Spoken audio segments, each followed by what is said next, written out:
Dam एक ऐसा dam जो कि पाकिस्तान के लिए कलीदी किरदार अदा करेगा हर शोबे के अंदर ही तकरीबन। ऑफ कोर्स जब इसकी इलेक्ट्रिसिटी बनेगी, इसका पानी बचेगा तो वो हर पाकिस्तानी को फायदा देगा। लेकिन इसके ऊपर नजरें गाड़े हुए हैं बहुत सारे लोग, और बहुत सारे लोगों का मतलब मेरा यह है बहुत सारे मुल्क और स्पेशली भारत, जो कि द्यामीर भाषा से वैसे ही इख्तलाफ रखता है।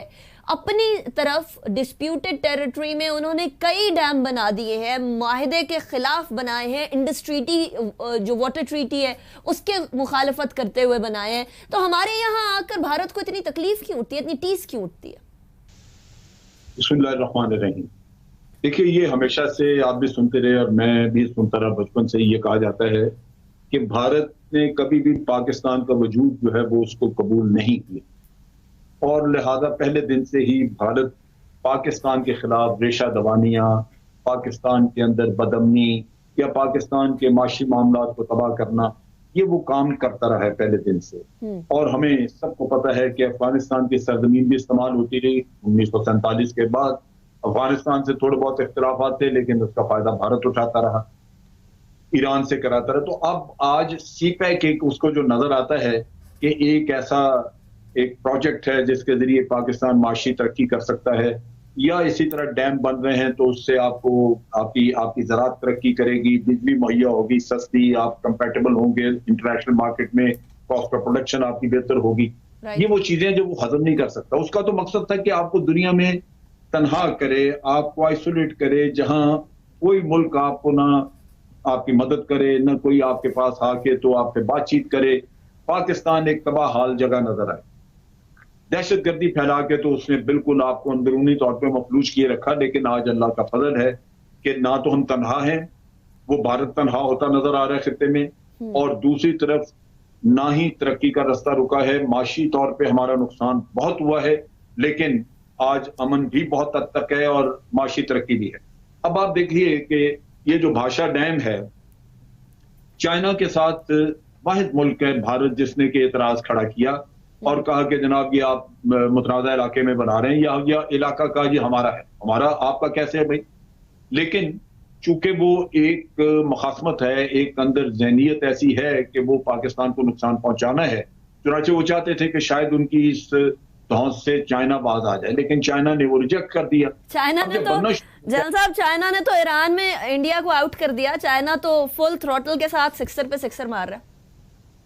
वही बात है ना कि चाइना का एक अपना क्लाउड है। चाइना की जो माशी तरक्की हुई उससे उनके माली मामला इतने बेहतर हैं कि भारत उनके करीब भी नहीं है कहीं।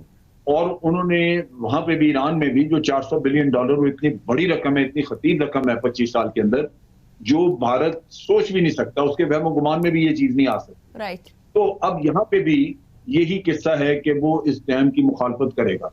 अब मुखालफत ने, जबानी मुखालफत तो काम नहीं किया उसने, क्योंकि आपने देखा कि चाइना ने उनका एतराज रिजेक्ट कर दिया और पाकिस्तान तो उनका एतराज मानता ही नहीं। तो लिहाजा आप वो देखेंगे कि आप वो दूसरे रास्ते इख्तियार करेंगे जहां तकरीबी कार्रवाई कुछ करवाई जाती, जो वो करते आ रहे हैं जैसे। और उसमें ये भी ज़हन में रखिए कि उसको हमेशा इन कामों में अमेरिका की हमायत हासिल रहेगी, क्योंकि चाइना शामिल है इस काम में। अमेरिका की चाइना के साथ दुश्मनी है, लिहाजा अमेरिका भारत को सामने रखेगा, इस्तेमाल करेगा, लेकिन उसकी आनत, उसकी मदद, उसकी इंटेलिजेंस, सैटेलाइट इंफॉर्मेशन वगैरह, ये सारी अमेरिका मुहैया करेगा ताकि भारत इस प्रोजेक्ट को नुकसान पहुंचा सके।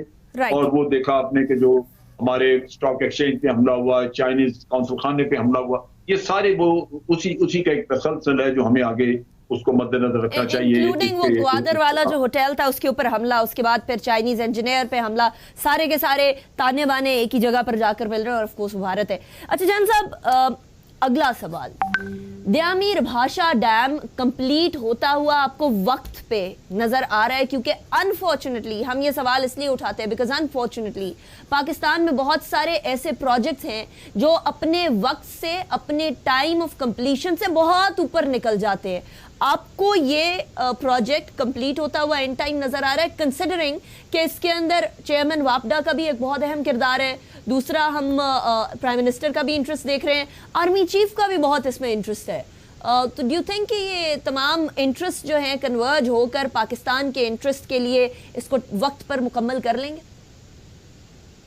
देखिए, जहां तक इंटरेस्ट का ताल्लुक है तो सबसे ज्यादा इंटरेस्ट पाकिस्तान के अवाम का है, क्योंकि इससे जो मुंसलिक हैं चीजें, मिसाल के तौर पे कहा जाता है कि जी 16,000 के करीब जॉब्स निकलेंगे, इसमें यंग इंजीनियर्स भी होंगे, इसमें लेबर भी होगी, इसमें टेक्नीशियंस होंगे, फिर इससे रिलेटेड इतना बड़ा डैम है कि इससे रिलेटेड कंस्ट्रक्शन के जितनी भी इंडस्ट्रीज हैं जो सरिया बनाती हैं या जो सीमेंट बना रहे हैं कारखाने आपके, या जो ब्रिक्स वगैरह या और कंक्रीट जो इकट्ठा करते हैं, ये वो चीजें हैं जो कि काफी सारे बिजनेस से मुंसलिक हैं जो चल निकलेंगे।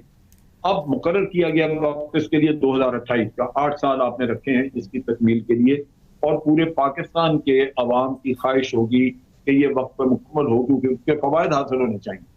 तो इन चीजों के लिए वक्त पे आप ये पहले नहीं कह सकते। उसकी वजह ये है कि ये इलाका एक तो बड़ा दूर दराज है, अगर ये कालाबाग डैम होती तो बहुत सारे मामला आसान होते। वहां पे इंफ्रास्ट्रक्चर अब डेवलप हो रहा है, यानी आप सड़कें चीजें बना रहे हैं ताकि वहां तक पहुंचा जा सके। मशीनरी आपने बाई रोड पहुंचाई है, जो रोड स्ट्रक्चर इतना अच्छा नहीं था वो चीजें बन रही हैं। तो इतने दूर दराज इलाके में ये मसाइल आ सकते हैं कि कोई डिले हो जाए, लेकिन मेरा अपना अंदाजा कि इन्होंने वो डिलेज वगैरह कुछ ना कुछ उसके लिए कुशन पीरियड रखा होगा, जो 8 साल का वक्त दिया है, हेज किया है, और उसके बाद राइट। जन साहब, मैं